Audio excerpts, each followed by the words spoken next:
This program is powered by उच्च सोचको निर्माण सगरमाथा सिमेन्ट जुनी जुनीलाई।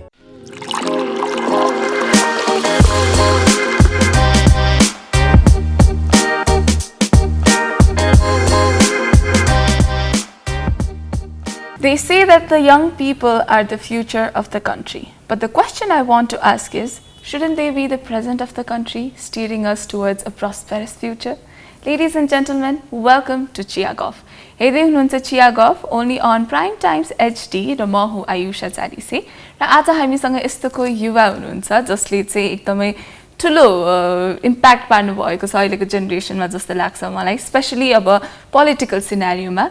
The president of the Vivekshil Saza Yuva Sangathan, founder of the Orators House, a leadership coach, and more importantly, a prominent youth leader of this generation. We'll be right back in conversation with this person. Don't go anywhere.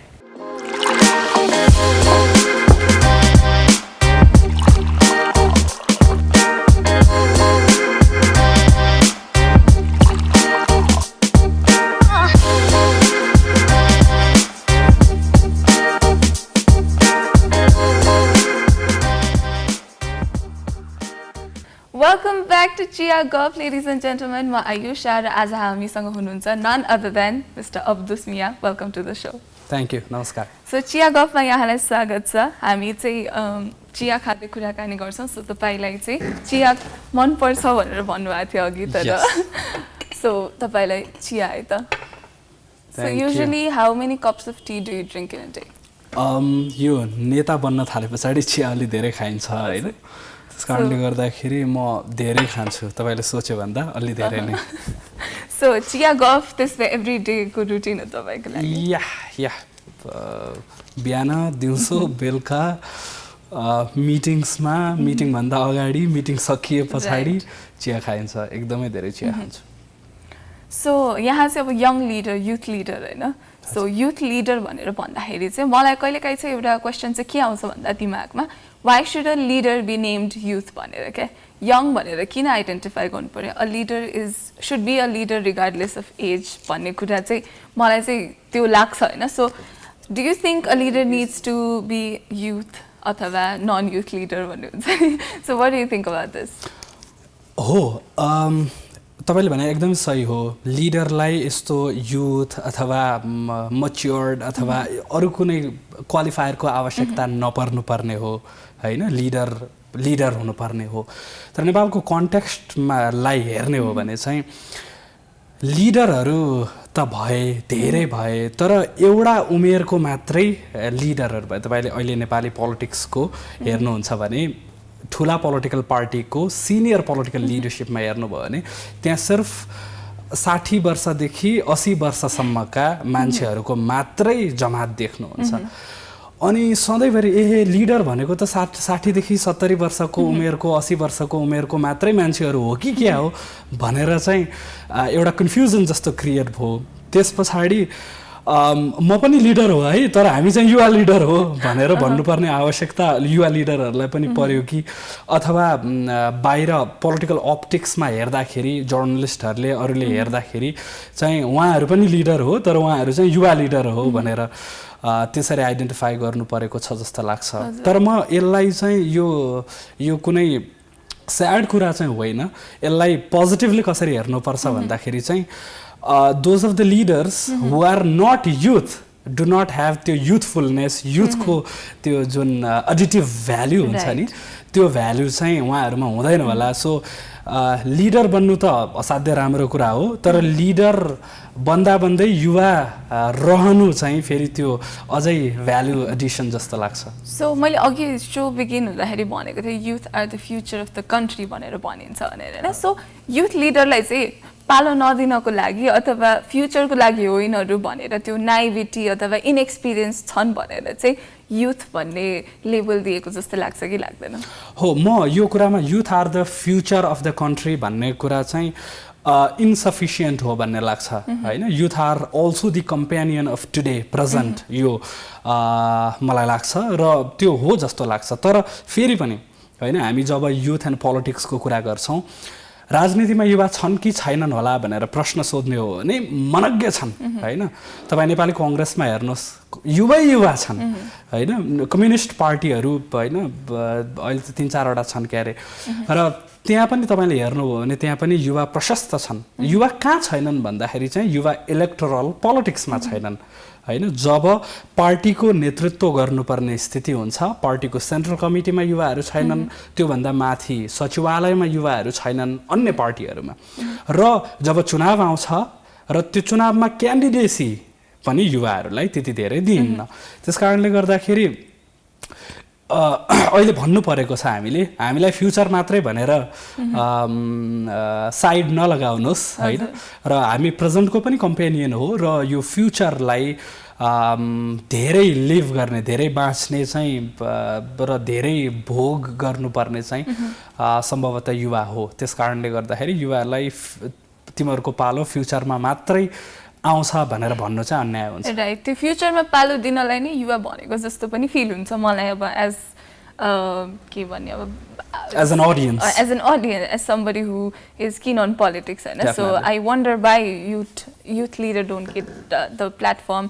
So मलाई जहिले पनि as a by standard जहिले पनि प्रश्न उठ्ने भनेको चाहिँ as a youth leader भनिन्छ होइन। फेरि नेपालमा त्यो युथ लिडरको एज रेन्ज छ नि, त्यो पनि फेरि अलिकति युथको स्ट्यान्डर्ड डेफिनेसन जुन छ त्योभन्दा अलिक बाहिरै पुगेको जस्तो लाग्दैन तपाईँलाई?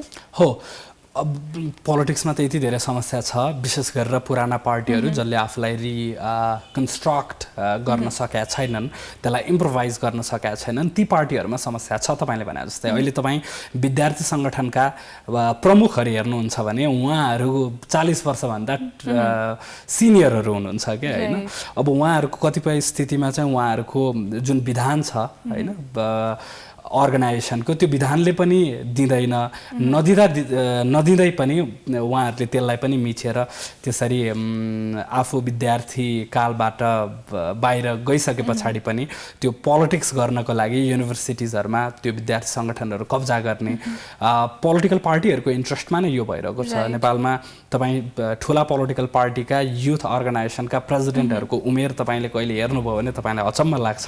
हुनुपर्ने त 40 वर्ष कटे पछाडि उसलाई त्यो युवाको परिभाषाभित्र राख्न नहुने हो, नमिल्ने हो। अझ सकिन्छ भने त 40 लाई 35 बनाउनु पर्ने होला होइन। तर यो विडम्बना हो कि युवा नहुँदै पनि म युवा फिल गर्छु भनेर त्यो अर्गनाइजेसनहरू कब्जा गर्ने यो रङ पोलिटिकल कल्चर चाहिँ नेपालका ठुला भनिएका सबै पोलिटिकल पार्टीले दुःखका साथ अवलम्बन गरिरहेका छन्। हामी त्यस्तो खालको पोलिटिकल न्यारेटिभ र पोलिटिकल कल्चरलाई बदल्नुपर्छ भनेर चाहिँ हाम्रो नयाँ प्रयास हो। द्याट्स ग्रेट होइन। That's actually very hopeful message जस्तो लाग्छ मलाई चाहिँ। यो न्यारेटिभ चाहिँ एकदम होपफुल छ जस्तो लाग्छ। सो यहाँको कुराहरू सुन्दाखेरि चाहिँ मैले एउटा के कुरा सुनेको थिएँ भन्दा जो युवाहरू चाहिँ होपलेस छन् र जसलाई चाहिँ केही गर्नु भन्ने छ र केही गर्न सक्छु भन्ने कन्फिडेन्स छ, उहाँहरूले चाहिँ केही एक्सपेक्टेसन नराखिकन चाहिँ विवेकशील साझा जोइन गर्नुपर्छ भनेर गर्न चाहिँ म रेकमेन्ड गर्छु भनेर भन्नुभएको थियो नि त होइन। So why this? यस्तो छ, दुई किसिमले तपाईँ राजनीति गर्न सक्नुहुन्छ। एउटा चाहिँ हुन्छ एक्सट्र्याक्टिभ पोलिटिक्स भनेको गिभन पोलिटिकल पार्टीहरू ठुला राजनीतिक दलमा जाने अनि त्यहाँ जहाँ जसरी उनीहरूलाई सहयोग गर्न सकिन्छ त्यो पनि गर्ने र त्यसबाट आफूले व्यक्तिगत फाइदा पनि लिने, व्यक्तिगत पदको आकाङ्क्षा पनि राख्ने होइन। सकिन्छ भने टिकट लिने, होइन भने पनि जागिर खाने अथवा कुनै अमुक नेतालाई सहयोग गर्ने र त्यसबाट आफूले लाभ लिने, त्यो हो एक्सट्र्याक्टिभ पोलिटिक्स। पोलिटिकल स्ट्रक्चर्सहरूबाट अथवा जुन पोलिटिकल पार्टीको राज्य सत्तामा कब्जा छ त्यो निकट भएर त्यसबाट आर्थिक लाभ लिने, अरू सामाजिक लाभ लिने, विभिन्न किसिमका लाभ लिने, यो एउटा राजनीति हो। मैले जोइन गरेको, मैले पार्टिसिपेट गर्ने पोलिटिक्स एक्सट्र्याक्टिभ पोलिटिक्स होइन, यो ट्रान्सफर्मेटिभ पोलिटिक्स हो। यहाँ म केही प्राप्त गर्न आएको होइन होइन। एउटा नयाँ किसिमको आजको पोइन्ट अफ टाइमको सोसियो पोलिटिकल सोसियो इकोनोमिक कन्टेक्स्टलाई बुझ्ने, ती प्रब्लमहरूलाई आइडेन्टिफाई गर्ने र ती प्रब्लमहरूको सल्युसन खोज्ने र त्यसमा आफ्नो भूमिका खोज्ने, आफ्नो आफूले के सहयोग गर्न सकिन्छ, आफ्नो के भूमिका हुन्छ भनेर हेर्ने। सो यो चाहिँ ट्रान्सफर्मेटिभ पोलिटिक्स हो। यसबाट केही पनि प्राप्त हुँदैन होइन। विवेकशील साझा पार्टीमा लागेका कारणले गर्दाखेरि मैले न जागिर पाउँछु, न पार्टीले मलाई पैसा दिन्छ, न पार्टीले हुन्छ नि त्यो नैतिक अनैतिक पावर मलाई ट्रान्सफर गरेको छ, अथवा म जस्तै हजारौँ युवा साथीहरू जो चाहिँ विवेकशील साझा पार्टीमा आबद्ध हुनुहुन्छ, हामीले पाउने केही पनि छैन अहिलेलाई। अहिले हामी सेक्रिफाइस गरिरहेछौँ, अहिले हामी कन्ट्रिब्युट गरिरहेछौँ। अहिले नेपालमा नयाँ किसिमको विधि र पद्धतिमा चल्ने होइन, भ्रष्टाचार नगर्ने, भ्रष्टाचारको विरुद्धमा उभिने होइन, रुल अफ ललाई मान्ने होइन, रुल अफ लको अगेन्स्टमा कुनै पनि पोलिटिकल त्यो क्यारेक्टरिस्टिक नदेखाउने। सो यो किसिमको एउटा पोलिटिकल पार्टी बिल्ड गर्न सकिन्छ त भन्ने क्वेसनबाट सुरु भएको यो यात्रा हो।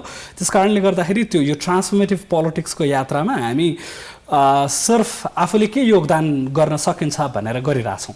सो त्यो हिसाबले फरक छ। कङ्ग्रेस र कम्युनिस्टमा अमुक नेताको पछाडि होइन बाइकमा पेट्रोल र मासु भात अथवा विभिन्न कुराहरूको प्रलोभनमा लागेर राजनीति गर्ने, त्यसको राजनीतिक पार्टीको कार्यकर्ता बन्ने र सबै कुरा स्टेकमा लगाएर होइन यसरी त देश सिद्धिन्छ भनेर त्यो जतिलाई पीडा भएको छ, जतिलाई त्यो पोलेको छ, ती मान्छेहरूले यो जुन अहिले यो 21औं शताब्दीको यो क्रान्ति भनौँ यसलाई, यसमा लागेका मान्छेहरू यी दुई पोलिटिकल न्यारेटिभ्सहरूमा फरक छ। सो यहाँले भन्नुभयो 21औं शताब्दीको क्रान्ति भनेर भन्नुभयो। This word really sounds and एकदम रेजोनेट गर्छ, because we all need change भन्ने कुरा चाहिँ सबैमा त्यो इन्टरनलाइज भइसक्यो, तर हाउ भन्ने क्वेसनको आन्सर चाहिँ छैन नि त हामीसँग होइन। सो यो रेभोल्युसन भन्नुभयो 21औं शताब्दीको क्रान्ति होइन। सो यो चाहिँ कि सटल पारामा बिस्तारै हुने क्रान्ति हो कि is it going to be rigorous? अब how do we see it manifesting in real life? अब जुन अब अहिले त आइडियोलोजीमा छ नि त होइन। So how do we see it happening in real life? बिस्तारै त हुँदैन होइन, तर एउटा मान्छेमा भ्रम के छ भने अहिलेसम्म राजनीति, नेपाली नागरिकले राजनीति भने पछाडि के देखे भन्दाखेरि चाहिँ कतै प्रदर्शन भयो भने टायर बालेको ओहो राजनीति गरेछन् भनेर देखे होइन, नेपाल बन्द गरेको राजनीति देखे होइन।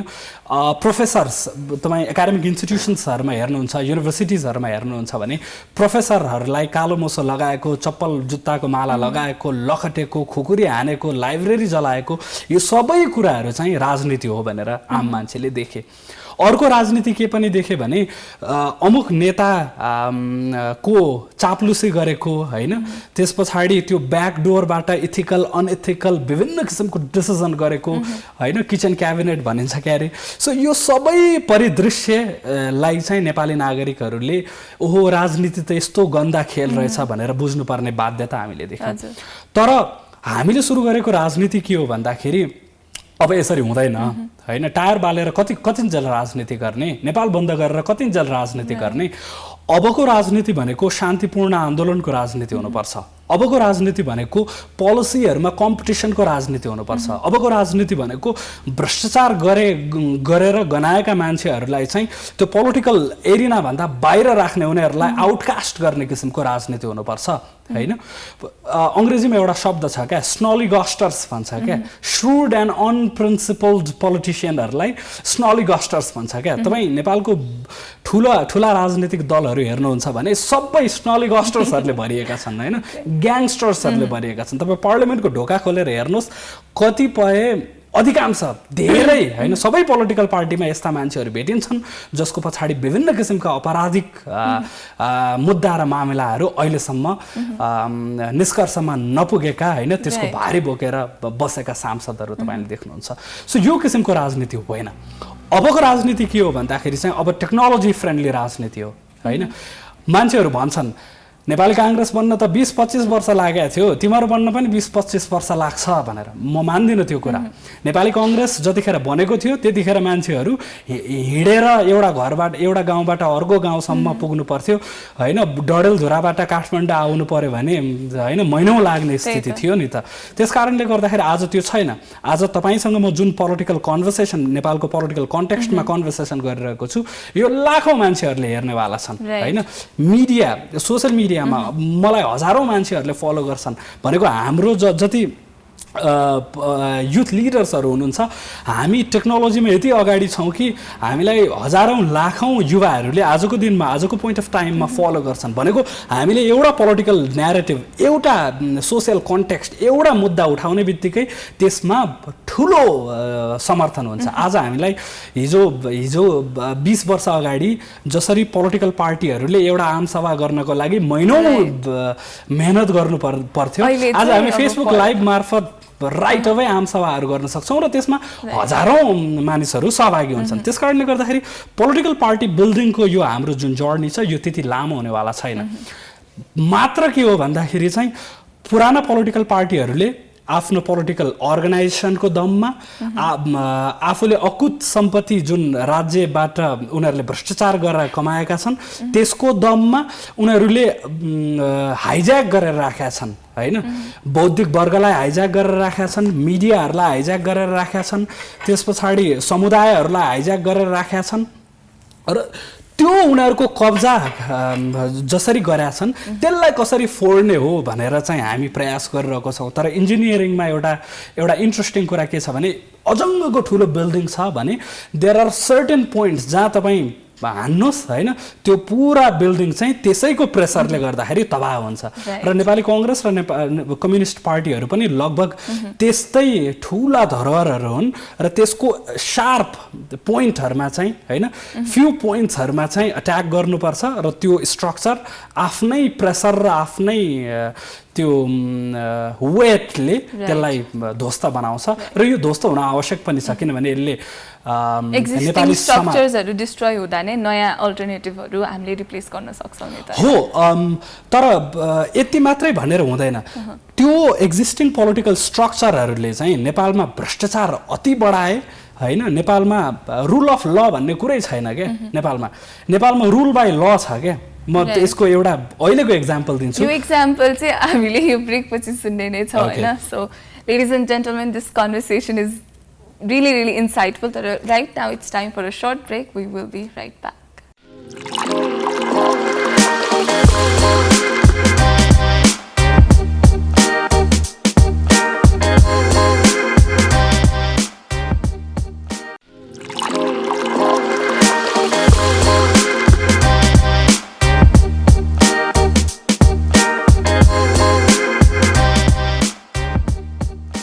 Welcome back to Chia Golf. Hey, it's Chia Golf only on Prime Times HD. We come to you every day with someone remarkable, someone unique, and someone doing something. Right? So, आज पनि हामीसँग त्यस्तै कोही हुनुहुन्छ र हामी कुरा गर्दै थियौँ रुल अफ ल र नेपालमा चाहिँ रुल बाई ल हुन्छ भनेर भन्नुभयो. So, you were going to give an example. So, let's continue with that. KP Oli प्रधानमन्त्री हुँदाखेरि एउटा one of the big controversial issue के आयो भन्दाखेरि दल विभाजन सम्बन्धी अध्यादेश उहाँले एउटा अर्डिनेन्स लिएर आउनुभयो र 40% पुगे पछाडि मात्रै दल विभाजन गर्न पाउने किसिमको हामीसँग कानुन थियो. तत्कालीन प्रधानमन्त्रीलाई के लाग्यो भने मैले अब अर्को पार्टी फुटाउनु पर्नेछ, त्यस कारणले गर्दाखेरि नियम सङ्गत त मिल्दैन, 40% बनाएको छ, त्यस कारणले गर्दाखेरि म यसलाई 30% मा झारेर नयाँ नियम बनाएर उनीहरूको दल फुटाइदिन्छु भनेर उहाँले गर्नुभयो हो. त्यस पछाडि त्यो प्राइम मिनिस्टरको यो अर्डिनेन्सको विषयमा ठुलो विवाद भयो. त्यो ठुलो विवाद सृजना गर्ने को थिए, त्यसको विरोध गर्ने को थिए भने हामी त थियौँ नै होइन, नागरिक समाज थियो होइन, पत्रकारहरूले त्यसको विरोध गरे, पत्रकारहरूले विरोध गरे. तर तत्कालीन रूपमा प्रमुख प्रतिपक्षी दल होइन शेरबहादुर देउवाको नेतृत्वमा रहेको अहिलेको प्रधानमन्त्रीमा को नेतृत्वमा रहेको नेपाली कांग्रेस प्रमुख प्रतिपक्ष थियो, उसले विरोध गर्यो. यस्तो किसिमको हरकत प्रधानमन्त्रीले गर्न हुँदैन भनेर उहाँहरूले ठुलो बवन्डर सृजना गर्नुभयो त्यसको केही समय पछाडि प्रधानमन्त्री सत्ताच्युत हुनुभयो हैन नयाँ प्रधानमन्त्री आउनुभयो शेरबहादुर देउवाजी आउनुभयो उहाँले त्यतिखेर केपी ओलीले त 30% मा झार्नु भएको थियो उहाँले नयाँ अर्डिनेन्स लिएर आउनुभयो हिजोसम्म विरोध गरेको शेरबहादुर देउवाले नयाँ अर्डिनेन्स लिएर आउनुभयो 20% मा दल विभाजन गर्न पाइन्छ भनेको यो 20% मा दल विभाजन हुँदैन थियो हैन तर समस्या के भयो भनेर भन्दाखेरि उहाँहरूलाई त्यो चाहियो हैन र 40% लाई 20% लिएर आउनु केपी ओली भन्दा एक स्टेप अगाडि लिएर आउनुभयो हैन यो भनेको के हो रुल अफ अब उहाँले नियम मिच्नु भयो त नियम त मिच्नु भएन नयाँ नियम बनाएर अनि त्यसपछि त्यसलाई लाद्नु भयो हैन त्यो कति संवैधानिक असंवैधानिक त्यो गर्न हुन्छ हुँदैन हैन ग्लोबल प्र्याक्टिसेसहरु के छ भन्ने कुरा त जग जाहेर छ त्यसकारणले गर्दाखेरि आफूलाई पायक पर्ने नियम बनाउने अनि त्यो नियमद्वारा चाहिँ आम नागरिकलाई शासन गर्ने हैन र यो पोलिटिकल कल्चर चाहिँ त्यसकारणले गर्दाखेरि केपी ओली प्रचण्ड माधव नेपाल शेरबहादुर देउवा लगायत सम्पूर्ण शीर्ष स्तरका दलका नेताहरूलाई तराजुमा जोख्ने हो भने कोही भन्दा कम छैन छैन सो यहाँसँग चाहिँ अब यो कुराहरू त यस्तो यो पोलिटिक्सको कुराहरू त it's so heavy so hectic हैन सुन्दाखेरि पनि भारी भएर फिल हुन्छ मलाई हैन obviously अब न्यूज अब it's our responsibility to be aware of what's going on हैन तर at the same time what's going on is अहिले नेपालमा चाहिँ सोशल मिडियामा यहाँ धेरै एक्टिभ हुनुहुन्छ र अबको भन्नुभयो अबको पोलिटिकल पार्टीहरू फर्मेसनदेखि लिएर आउटरिच त्यो कम्युनिटीसम्म रिच हुने भनेको नै सोशल मिडिया टेक्नोलोजी युज गरेर भन्नुभयो सो अहिले सोशल मिडियामा धेरै नै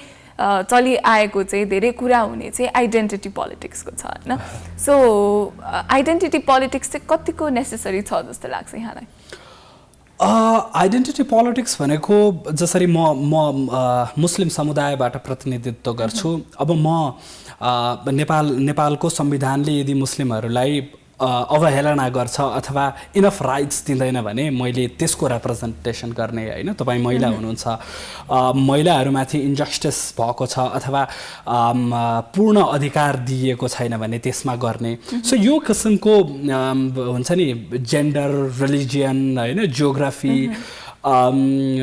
लगायतको विषयहरूलाई समातेर जुन राजनीति गरिन्छ त्यसलाई आइडेन्टिटी पोलिटिक्स भन्ने होला र नेपालको कन्टेक्स्टमा आइडेन्टिटी पोलिटिक्स गलतै भन्न मिल्दैन हैन किनभने हाम्रो समाज अझ बढी प्रोग्रेसिभ हुँदैछ अझ बढी अधिकार सम्पन्न हुँदैछ र यसमा आइडेन्टिटी पोलिटिक्सले चाहिँ लबी ग्रुपको काम गर्छ हैन जस्तै माइनोरिटी ग्रुप्सहरू तपाई जेन्डर माइनोरिटिजको पनि कुरा गर्नुहुन्छ भने बिस्तारै उनीहरूका पनि विषयहरू आउन थालेका छन् हैन त्यसकारणले गर्दाखेरि यो आवश्यक छ हैन तर के चाहिँ हो भन्दाखेरि चाहिँ जस्तै एक्टिभिस्टका तरिकाले हैन जस्तै मधेसी भएकै कारणले गर्दाखेरि मधेस एउटा भेरिएबल त हो तर त्यो मात्रै सम्पूर्ण हो भनेर जसरी त्यो आइडेन्टिटी पोलिटिक्स ठिक आइडेन्टिटी कट्टरपन्थी बन्न थालेका छन् के अहिले हैन एकदमै राडिकल फेमिनिस्टहरू आउँछन् कहिलेकाहीँ हैन त्यो पनि आवश्यक होला तर कुनै पनि कुराको रेडिकलाइजेसन चाहिँ मलाई त्यति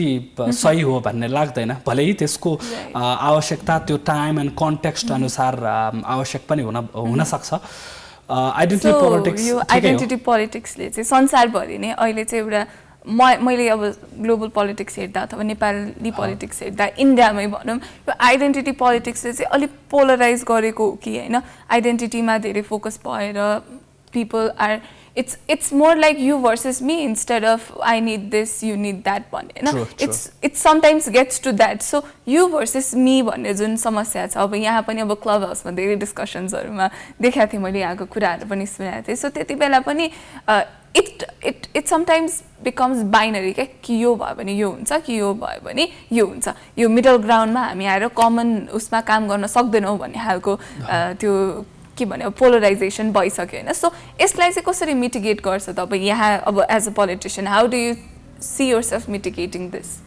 हो आइडेन्टिटी पोलिटिक्सको रेडिकलाइजेसन चाहिँ बिस्तारै बन्द गर्नुपर्छ हैन हामी कन्फ्लिक्ट म्यानेजमेन्टमा एउटा थ्योरी छ क्या 5 डिग्री शिफ्ट भन्छ हैन सो आफ्नो पोजिसनबाट 5 डिग्री शिफ्ट कसैले गर्छ भने त्यो एउटा पोइन्टमा गएर चाहिँ त्यो कन्भर्जेन्समा आउँछ भनेर भन्छन् क्या सो यस्ता कन्फ्लिक्ट म्यानेजमेन्टका विभिन्न अरू पनि टेक्निक्सहरू हुन्छन् र नेपालको कन्टेक्स्टमा यो बिग्रिएका माओवादीहरूले चाहिँ यस्तो सिचुएसन खडा गरे कि आफ्नो विचार बाहेक अरू कुनै विचार एक्जिस्टै गर्दैन हैन मनै सत्य हो मनै सर्वसर्वा हो भन्ने किसिमको अथवा सर्टेन विषयहरूमा त कुरै गर्न हुँदैन भन्ने किसिमको जुन न्यारेटिभ लाद्न खोजिएको छ यसले चाहिँ अलिकति अप्ठ्यारो बनाएको हो तर मलाई के लाग्छ भने I am very optimistic about the kind of a society that we building अनि अहिले जुन किसिमको अवेरनेसमा पोलिटिकल सोसियो इकोनोमिक कन्भर्सेसन्सहरू हुन्छ जति मान्छेहरू लर्नेड र पोलिटिकल्ली इन्भल्भ हुन्छन् एटलिस्ट ओपिनियन मेकिङ र ओपिनियन सेयरिङमा सो यो सब हिसाबले चाहिँ फ्युचर त्यति धेरै पेसिमिस्टिक छैन जस्तो लाग्छ द्याट्स राइट द्याट्स भेरी मतलब uplifting to hear पनि मलाई पनि सुन्दाखेरि खुसी लाग्यो because as a politician you probably know better than I do हैन you obviously know better than I do so मैले सोशल मिडियामा अब्जर्भ गर्दाखेरि चाहिँ यही आइडेन्टिटी पोलिटिक्स के सेरोफेरोमा चाहिँ मेरिट रिजर्भेसन कोटा भन्ने वर्ड्सहरू चाहिँ धेरै युज भइरहेको हुन्छ हैन सो रिजर्भेसनको रिजर्भेसनलाई लिएर रिसेन्टली सुप्रिम कोर्टले पनि एउटा एक्सप्रेस गरेको थियो कि it should be on the basis of मतलब फाइनेन्शियल स्टेटस कस्तो छ कसैको भनेर इन्स्टेड अफ अब जेन्डर कास्ट अथवा मार्जिनलाइज कतिको भए छ हैन सो त्यो हेरेर भन्दा पनि we should do it on the basis of financial status of a person भनेर भन्दाखेरि चाहिँ so what do you think about this तपाईँले भन्नुभएको सही हो हामी सोसाइटीलाई अलिकति इक्विटेबल सोसाइटी बनाउन खोजिरहेको छौँ हैन त्यो किन आवश्यक भयो भनेर भन्दाखेरि चाहिँ there is a big difference between certain class of people and others हैन certain religious groups and others certain gender groups than others यो छ र यसको सल्युसनमा आएको जति पनि प्रिभेन्टिभ मेजर्सहरू छ हैन इन्डियामा यसलाई जस्तै यो कास्टको कुरा गर्दाखेरि चाहिँ सेड्युल्ड कास्ट भनेर उनीहरूले त्यसरी गरिरहेको छ प्रब्लम सल्भ गरिरहेको छ र यस्तो खालको इन्टरभेन्सन्सहरू प्लान गर्दाखेरि चाहिँ यो फोकस्ड ग्रुपहरूको क्रिमी लेयरहरूले चाहिँ अलिकति बढी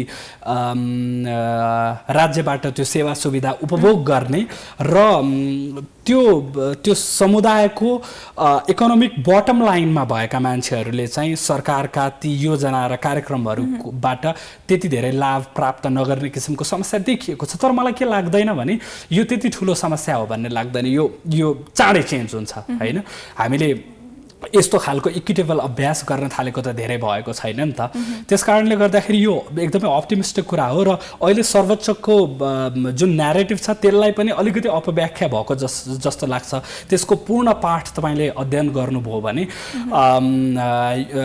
त्यो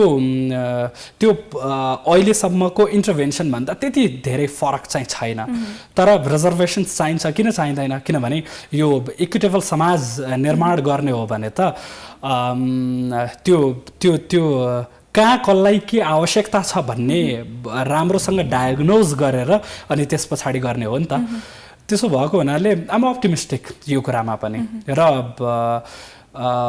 यो रेडिकलाइजेसन अफ आइडेन्टिटी पोलिटिक्स हुनु हुँदैन त्यसमा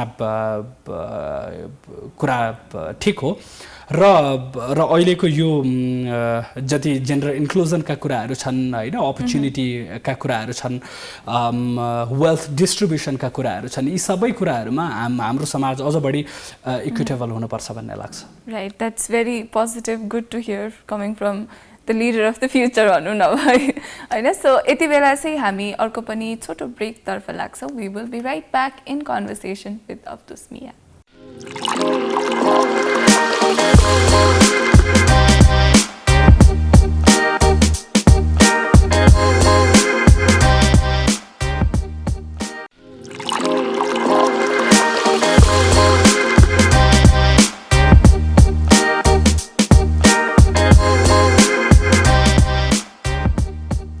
Ladies and gentlemen, welcome back to Chia Golf. Chia Golf हेर्दै हुनुहुन्छ only on Prime Times HD म आयुषा र आज मसँग हुनुहुन्छ अब्दुस मिया फेरि पनि स्वागत छ यहाँलाई हाम्रो कन्भर्सेसन निकै इन्साइटफुल इन्ट्रेस्टिङ लागिरहेछ मलाई आइ एम स्योर हाम्रो दर्शकहरूले पनि त्यही सोचिरहनु भएको छ हैन सो मलाई एउटा प्रश्न अब अघि पनि मैले केही लेभलमा त्यो प्रश्नतिर त छोएको थिएँ तर मलाई फेरि तपाईँलाई अलि डेप्थमा यो कुराको आन्सर खोजिरहेको छु म होइन सो इन टर्म्स अफ अब इलेक्सन म्यानिफेस्टो होस् या अथवा आफ्नो भिजन्सहरू आफ्नो प्लान्सहरू एक्सप्रेस गर्ने बेला चाहिँ वी सी एकदमै एम्बिसियस एकदमै राम्रो राम्रो भिजनरी प्लान्सहरू फ्रम अल पोलिटिकल पार्टिज होइन तर at the same time what I think many youth of the country, including myself, we're looking for is how. Okay, अब यो कुराहरू अब suppose we talk about free education, free healthcare, अब विवेकशील साझाबाट पनि त्यो कुराहरू हुन्छ होइन सो त्यो कुरा गर्दाखेरि चाहिँ we talk about this यो हामी अटेन्ड गर्नुपर्छ भनेर भन्नुहुन्छ बट द एउटा ह्युज ग्याप चाहिँ म के देख्छु भन्दा हाउ भन्ने कुरा चाहिँ हामीमा कन्भे हुँदैन जस्तो लाग्छ कि अब transparency we don't need to get to know the nitty gritty of everything but के छ त अब यो चाहिँ कसरी अटेन्ड गर्छ at least where do we start भन्ने खालको त्यो एउटा सिम्पल आइडिया चाहिँ छैन जस्तो लाग्छ क्या सो हाउ हामी नेपाललाई लोक कल्याणकारी राज्य बनाउन चाहन्छौँ एउटा वेलफेयर स्टेट बनाउन चाहन्छौँ सो वेलफेयर स्टेटको अवधारणा परिकल्पना के हो भन्दाखेरि चाहिँ वेलफेयर स्टेटको नेपालको कन्टेक्स्टमा हामीले हेऱ्यौँ भनेर भन्दाखेरि हामीले मूलत दुईवटा विषयहरू शिक्षा र स्वास्थ्य चाहिँ गुणस्तरीय हुनुपर्छ र राज्यको दायित्व हुनुपर्छ निशुल्क हुनुपर्छ भनेर भनिरहेको छौँ होइन यो विवेकशील साझा पार्टी बाहेक अन्य कुनै पनि दलले भनेको छैन होइन किन भन्न सक्दैन र भन्न पनि सक्दैन म यो पनि भन्छु तपाईँलाई हामीले के भन्यौँ भने स्कुलको कुरा गरौँ होइन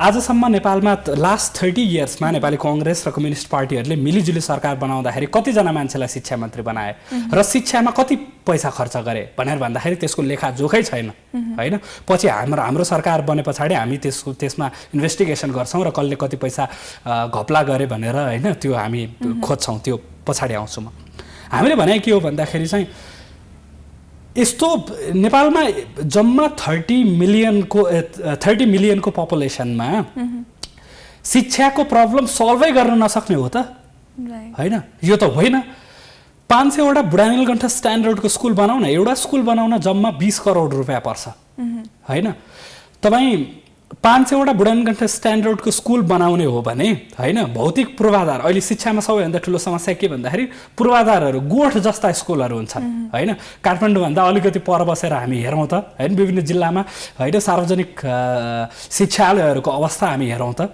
होइन एकदमै ध्वस्त छ होइन सो इन्फ्रास्ट्रक्चर बिल्ड गरौँ होइन त्यस पछाडि बाँकी भएको भने त अर्को कुरा भनेको टिचर्सहरूको क्यापासिटी बिल्डिङको कुरा हो होइन नेपालको कन्टेक्स्टमा सबैभन्दा कम पैसा कसले कमाउँछ भन्दाखेरि टिचरले कमाउँछ होइन म एउटा कुन चाहिँ देशको एउटा कन्टेक्स्ट पढिरहेको थिएँ त्यहाँ केही लयरहरूले होइन केही प्रोफेसनल्सहरूले चाहिँ आन्दोलन गरेछन् के आन्दोलन गरेछन् भने हामीलाई टिचरको जति नै स्यालेरी चाहियो भनेर आन्दोलन गरेछन् र त्यहाँको राष्ट्रपति प्रधानमन्त्रीले के भन्नुभएको छ भने जसले तपाईँहरूलाई बनाए डाक्टर बनाए इन्जिनियर बनाए होइन प्रोफेसनल्स बनाए उनीहरूसँगै म तपाईँको कसरी बराबरी गर्न सक्छु भनेर जवाफ दिएछन् के होइन त्यसको ठ्याक्कै उल्टो नेपालमा तपाईँको टिचर भने पछाडि सबैभन्दा कम तपाईको हैन स्यालेरी दिने सेवा सुविधा दिने सबैभन्दा कम फोकस गर्ने के उनीहरूलाई हैन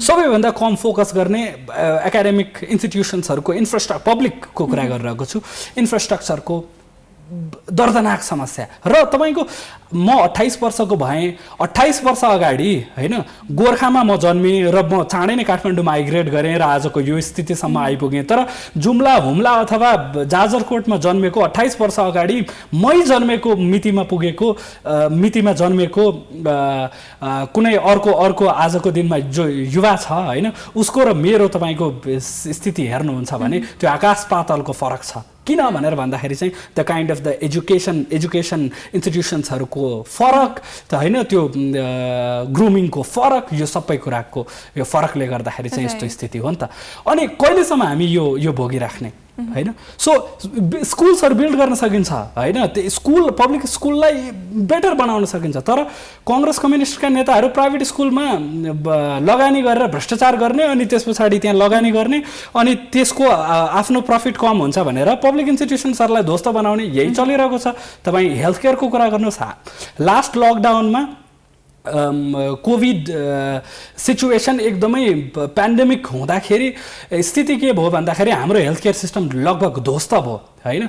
तपाईले मिडियामा हुनुहुन्छ कतिपय त्यस्ता रिपोर्टहरू देख्नुभयो होला जहाँ चाहिँ 2 लाख रुपैयाँ 3 लाख रुपैयाँ सबमिट नगरिकन एडमिसन नगर्ने हैन, त्यस पछाडि 10 दिनको 10 लाख 15 लाख रुपैयाँ तिर्न पर्यो प्राइभेट हस्पिटल्सहरुमा। यति 30 वर्ष सत्ता चलाएका कांग्रेस र कम्युनिस्ट पार्टीहरूले किन पब्लिक हस्पिटल्सहरु बनाउन सकेनन् त हैन। त्यसमा त प्रश्न सोध्नु पर्ने उनीहरुलाई हो नि त। उनीहरु गरिरहेछन् प्राइभेट हस्पिटल्सहरुमा इन्भेस्ट गरिरहेछन् अनि त्यसबाट करोडौं नाफा कमाइरहेछन् हैन। स्वास्थ्य र शिक्षा के रे कमोडिटी हो, व्यापार गर्ने हो, बिजनेस हो हैन। पब्लिक ट्रान्सपोर्टेसनको कुरा गरौँ आज हैन। हाम्रो पब्लिक ट्रान्सपोर्टेसन रोडको स्थिति र त्यसमा पब्लिक ट्रान्सपोर्टेसन रेगुलेसन र सिन्डिकेटको स्थिति हेर्ने हो भने दयनीय स्थिति छ। पब्लिक ट्रान्सपोर्टेसनमा न सेक्युरिटी छ न त्यो सुविधा सम्पन्न छ, केही पनि छैन हैन। सिर्फ केही त्यो कार्टेलिङ गर्ने मान्छेहरूले कब्जा गरेर राखेको छ। यो सबै सिचुएसन एकदमै ब्याड छ इन सिम्पल वर्ड, नराम्रो छ हैन। So I still don't get the answer of how के तपाईहरुले चाहिँ कसरी गर्नु। एक्ज्याक्टली, यो यसको जिम्मेवारी राज्यले लिनु पर्यो हैन। सो अहिले यो जिम्मेवारी चाहिँ बिजनेसम्यानहरुको हैन, त्यो पनि श्रूड र अनएथिकल बिजनेसम्यानहरुको हातमा गयो हैन। त्यो नगर्नुस् हैन। हाम्रो मतलब के हो हैन, नेपालमा पनि 7 स्टार स्टाइलको हस्पिटलहरु खोल्न दिने हो, 7 स्टार स्ट्यान्डर्डको स्कुल पनि खोल्न दिने हो हैन। तर त्यसको निश्चित मापदण्ड हुन्छ र त्यसले अट्र्याक्ट गर्ने चाहिँ ग्लोबल अडियन्सलाई अट्र्याक्ट गर्छ त्यसले। तर सिन्धुपाल्चोकको रामबहादुरको छोरा पढ्ने स्कुल त हैन, त्यही लेभलको कम्पिटेटिभ त हुनु पर्यो नि त, ग्लोबली कम्पिटेन्ट हुनु पर्यो नि त। अनि त्यो इन्स्योर कसले गर्छ? स्टेटले गर्छ। स्टेटले गरोस् न, इजी छ यो गर्नको लागि। स्टेटले आफ्नो दायित्वमा त्यसलाई लिएर आउनु पर्यो। अहिले स्टेटले आफ्नो दायित्व मान्दैन यो कुरालाई। स्टेटले आफ्नो दायित्व नमानेका कारणले गर्दाखेरि चाहिँ यो इम्प्रोभाइज हुन सकेको छैन हैन। अर्को कुरा करप्सन हो हैन। नेपालमा कुनै विवेकशील साझा बाहेक कुनै पोलिटिकल पार्टी छ जसले भन्छ कि हामी करप्सन खत्तम गरिदिन्छौँ यो देशबाट? आजसम्म कसैले भन्ने हिम्मत गर्छ? गर्दैन। किन? त्यो बोलेको दिनमा घरबाट सुरु गर्नुपर्छ हैन, भनेको पोलिटिकल पार्टीबाट सुरु गर्नुपर्छ। पोलिटिकल पार्टीमा माथिदेखि तलसम्म हेर्यो भने अधिकांश भ्रष्टाचारी छन्, म खुलेर भन्न सक्छु यो हैन। नत्र भने त अख्तियार दुरुपयोग अनुसन्धान केन्द्र छ हैन, आयोग छ, त्यस पछाडि अन्य विभिन्न राज्यका संरचनाहरू छन्, प्रहरी छ। सबै संरचनाहरूले यो देशमा त्यत्र पावरफुल मान्छेहरू छन् कि मिस्टर इन्डिया जस्तो त्यो इन्भिजिबल मान्छेहरू हुन् र हैन, समात्नै नसक्ने भ्रष्टाचारीहरूलाई त्यो त गर्न सकिन्छ। तर राज्यले त्यसमा तदारुकता देखाएन। हामी के भनिरहेछौँ भने 2046 साल पछाडि जति पनि सर्वोच्च राज्यका निकायमा बसेका पोलिटिकल र पोर्टफोलियोमा बसेका मान्छेहरू छन्, मन्त्री भएका मान्छेहरू छन्, यी मान्छेहरूको हामी सम्पत्ति खोज तलास गर्छौँ, अनुसन्धान गर्छौँ र जसले अकुत सम्पत्ति कमाएको छ त्यसलाई जेल हाल्छौँ। हामीले के भनेका छौँ भने 500 वटा स्कुल बनाउनु पर्ला, अर्को थप 100 वटा जेल पनि बनाउनु पर्ला। We are ready for that हैन। तर नेपालमा अरू कुनै पोलिटिकल पार्टीसँग त्यो हिम्मत छ त यो भन्ने छैन। अनि तपाईँ कसरी करप्सन रोक्नुहुन्छ? Right, exactly. सो हामी चाहिँ लगभग प्रोग्रामको एन्डमा आइसकेको छौँ होइन। 1 hour is not enough to hear your ideas and your plans होइन। सो जाँदा जाँदै चाहिँ all I want to say, is there something that you want to say? Yes, अलिकति ट्रान्सफर्मेटिभ पोलिटिक्समा हाम्रो अडियन्सेसहरू जति पनि युवाहरू, विशेष गरेर युवाहरू हामीलाई यो कन्भर्सेसन सुन्दै हुनुहुन्छ, तपाईँहरू प्लिज आफूभन्दा भ्रष्ट नेताहरूको पछि नलागिदिनुहोस् हैन। तपाईँ मेरो पनि बुवा आमा र मेरो परिवारले हिजो एउटा अमुक दलमा भोट हालेको थियो क्या हैन, त्यतिखेर विकल्प थिएन हैन। तर आज विकल्प थिएन भनेर कम्तीमा म कुरेर बसेन हैन। म चाहिँ विकल्प निर्माण गर्नुपर्छ भनेर विवेकशील साझा पार्टीको निर्माणमा लागेको छु र म जस्तै हजारौं युवाहरू देशभरि लागेका छन्। भ्रष्ट नेताहरूलाई कहिले पनि समर्थन नगरौँ। सकिन्छ भने त पार्टीमा नबोलाउँ, घरमा खाना खाने बेलामा पनि नबोलाउँ हैन। कोही मान्छे भ्रष्टाचारी प्रमाणित भएको छ हैन र त्यस्तो किसिमको त्यो उ छ हैन, देखिएको छ भने तिनीहरूलाई सोसियली बाइकआउट नै गरौँ हैन, बोयकट गरौँ। र सकेसम्म नेपालमा अलिकति रुल अफ ललाई प्रमोट गरौँ होइन, अलिकति यङ र डाइनामिक मान्छेहरूलाई पोलिटिक्समा प्रमोट गरौँ, सहयोग गरौँ, समर्थन गरौँ होइन। हामीले लास्ट इलेक्सनमा रन्जु दर्शनाको क्यान्डिडेसी देख्यौँ काठमाडौँमा। अब योपालि देशैभरि होइन यङ लिडर्सहरूले क्यान्डिडेसी दिनेवाला छन्, उनीहरूलाई सहयोग गर्नुहोस्, सपोर्ट गर्नुहोस् होइन। जहाँ इन्जस्टिस भएको देख्नुहुन्छ त्यो इन्जस्टिसको अगेन्स्टमा बोल्नुहोस्, सामाजिक सञ्जालमा बोल्नुहोस्, पत्रपत्रिकामा लेखेर बोल्नुहोस्, आर्टका माध्यमबाट बोल्नुहोस्, म्युजिकका माध्यमबाट बोल्नुहोस्, जेसुकै गरेर होस्। सोसाइटीमा यदि तपाईँले केही गलत देख्नुहुन्छ भने त्यो गलतको विरुद्धमा बोल्नुहोस्, चाहे त्यो गलत तपाईँकै परिवारको कुनै सदस्यले गरेको होस् अथवा तपाईँको समुदायको कोही सदस्यले गरेको होस्, गलतलाई गलत मान्न सकिँदैन। होल्ड इच अदर अकाउन्टेबल हैन। So yes, with this way at the end of the show हैन। 1 घण्टा त एकदमै छोटो जस्तो लाग्यो, but will be back tomorrow again with somebody interesting and somebody that offers some insight. So until we meet again, bye bye, have a lovely time ahead.